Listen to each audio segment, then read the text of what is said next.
Hello everyone, good morning to all of you. I hope you are very well and you are doing well.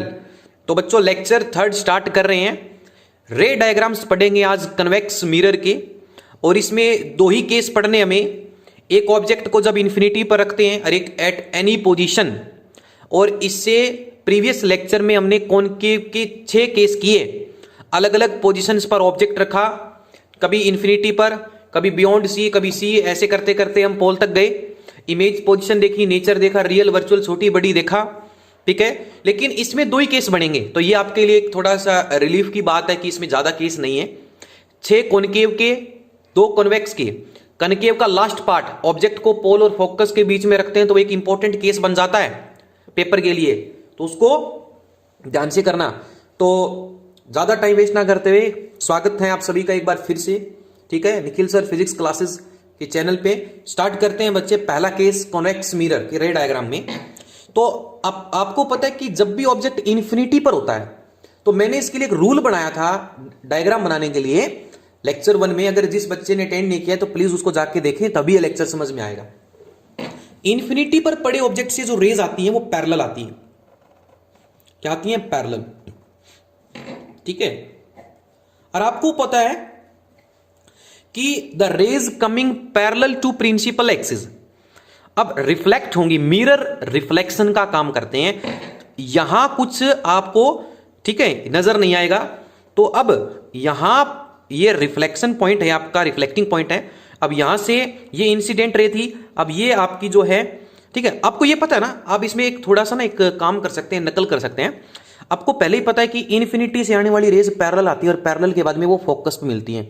तो यहां actually में focus पे नहीं मिलेंगी, क्योंकि जब एक्चुअली में मिलती है तो वो रियल बनाती हैं, पर यहां अपीयर टू मीट होंगी। तो आप पहले से काम करो, पीछे का जो पार्ट है वो डॉटेड से ऐसा कर दो, ऐसा कर दो, ठीक है। और आपको पता है कि ये फोकस होगा। तो अब ये लाइट रे जो है वो फोकस से हमें अपीयर होती हुई मीट जो है मिलती हुई प्रतीत होंगी।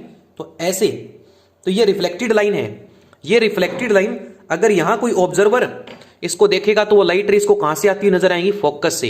अब इसी तरीके से ये वाली जो लाइट रे है डियर, ठीक है, आप इस लाइट रे को ऐसे समझो, ठीक है। ये जो लाइट रे है, ये लाइट रे भी आपको फोकस से नजर आएगी, ओके। अब इसको थोड़ा सा मैं रोटेट कर रहा हूं ताकि आपको दिखने में, ठीक है, कोई दिक्कत ना आए। अब यहां कोई ऑब्जर्वर होगा तो वो भी यही बात कहेगा कि सर फोकस से आ रही। तो पहला रूल हमने पढ़ा, रे डायग्राम पढ़ा, ये इन्फिनिटी पर पड़े ऑब्जेक्ट का रे डायग्राम है। अब आप एक काम कीजिए, इस पार्ट को छुपो लीजिए। अब ये देखो, अब इसमें एक लाइट आई, ऐसे गई, एक लाइट आई, ऐसे गई। तो ये मिरर जो है डाइवर्ज करने का काम करता है, रेज को फैलाने का काम करता है। तो that's why convex mirror is also known as a diverging mirror.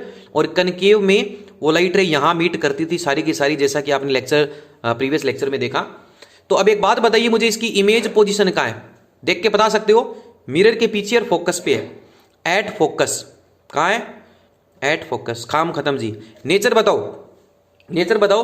अब मिरर के पीछे, मैंने बताया मिरर के पीछे आप जा नहीं सकते, तो मिरर के पीछे जा नहीं सकते तो वो वर्चुअल पार्ट होता है। तो नेचर है इसकी, एक तो वर्चुअल इमेज है, क्या एक तो वर्चुअल इमेज है, और ठीक है डिमिनाइज्ड है, बिल्कुल पॉइंट साइज इमेज मिलती है, पॉइंट साइज इमेज, ये इसका नेचर है, ठीक है बच्चे। तो पहला केस हमने कर लिया, सेकंड केस पे आते हैं। अब एक बात बताओ, कन्वेक्स मिरर का जो गोला है, जो सफेयर है, वो तो इधर कंप्लीट होगा। तो अब इन्फिनिटी से आगे आप कहीं रख दो, किसी भी पोजीशन पे रख दो, तो एट एनी पोजीशन का ये नया केस बनता है। तो इसमें रे डायग्राम बनाने के लिए एक लाइट रे तो प्रिंसिपल एक्सिस के आप पैरेलल ले जाइए। तो मैं बिल्कुल पैरेलल लेके जा रहा हूं, और पैरेलल वाली तो मैंने अभी बताया कि आपको फोकस पे जाती हुई अपीयर टू मीट होती है। इसमें याद रखना कि अपीयर टू मीट होता है case, appear to meet, not actually meet. And when your rays appear to meet, you know very well the image is produced virtual. अब एक लाइट रेस में ये आपकी फोकस पे मिलेगी, क्योंकि जो रिफ्लेक्टेड लाइट रे है ना, वो हमें फोकस से निकलती हुई लगती है। अब एक लाइट रे को प्रिंसिपल एक्सिस के पैरेलल ले गए, लेकिन रे डायग्राम बनाना है तो कम से कम 2 रेस तो काटना जरूरी है, 2 रेस का आपस में। तो एक लाइट रे को पोल पे फोल करवा देते हैं। तो आपको पता है कि पोल के साथ जितना एंगल बनता है इस प्रिंसिपल एक्सिस के साथ इंसिडेंट रे का पोल पे जो फॉल कराते हैं उतना ही एंगल बना के रिफ्लेक्ट हो जाती है। और पीछे बढ़ाओगे, ठीक है, तो पीछे बढ़ाने पर ये यहाँ कटी है दोनों, अब यहाँ कटी है तो यहाँ से सीधा प्रिंसिपल एक्सिस से मिला दीजिए, ठीक है। तो आपको पता है कि देखो इतना ऑब्जेक्ट का साइज था, इतना ही बना है, सेम डायरेक्शन में दोनों की फेसेस ऊपर हैं। तो इमेज की पोजीशन तो क्या लिखोगे, इमेज पोजीशन क्या लिखोगे इसमें डियर, बिहाइंड द मिरर लिखोगे। छोटी बनी है, वर्चुअल बनी है, इरेक्ट बनी है, ये नेचर है। इमेज पोजीशन है बिहाइंड द मिरर, ठीक है। तो ये दोनों केस हमने बहुत ही अच्छे तरीके से कर लिए। आई होप कि आपको दोनों के केस समझ में आ गए। फिर भी कहीं दिक्कत तो आप मुझसे पूछ सकते हैं, मेरे पर्सनल नंबर पर कांटेक्ट आप कमेंट कर सकते हैं, बिहाइंड द मिरर, ठीक है। तो नेचर क्या है इसका, नेचर है इसका वर्चुअल है, क्यों मिरर के पीछे है, और इरेक्ट है, बिल्कुल ऊपर है। दोनों के दोनों देखो, ये एरो और ये एरो, एरो को देख लिया करो, एरो अगर सेम डायरेक्शन में तो इरेक्ट बोलते हैं, ऊपर नीचे है तो, ठीक है, तो इन्वर्टेड है। और पॉइंट आपकी क्या है, डिमिनाइज्ड है, छोटी बनेगी इसमें ही मैंने, ठीक है, डिमिनिस्ड बनेगी।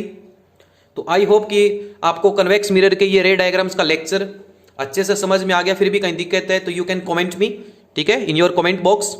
थैंक यू, मिलते हैं नेक्स्ट लेक्चर में, ओके।